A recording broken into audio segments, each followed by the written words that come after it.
కందగడ్డ ఫ్రై ఎలా చేయాలో చూద్దాం ఫ్రెండ్స్. ముందుగా కందగడ్డను తీసుకొని ఇలా ముక్కలు ముక్కలుగా కోసుకొని దాంట్లో కొంచెం పసుపు, కొంచెం ఉప్పు వేసి వాటర్ పోసి బాగా ఒక 10 నిమిషాలు ఉడికించుకోవాలి.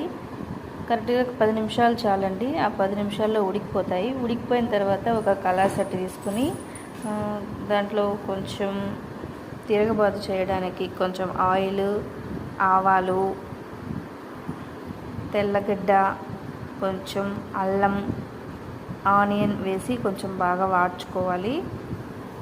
వాడ్చిన తర్వాత ఈ కందగడ్డ ముక్కల్ని వేసి కొద్దిసేపు బాగా వాడ్చుకోవాలి. వాడుస్తూ ఉండగా మా ఇంటికి పిచ్చుక వచ్చింది ఫ్రెండ్స్, చూడండి. మీకు కొంచెం ఉప్పు తక్కువ అనిపిస్తే కొంచెం సాల్ట్ వేసుకోండి, కారం వేసుకోండి.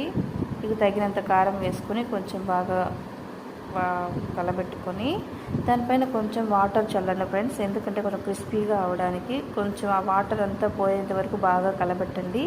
లాస్ట్గా కొంచెం కొత్తిమీర వేసి స్టవ్ ఆఫ్ చేయండి ఫ్రెండ్స్.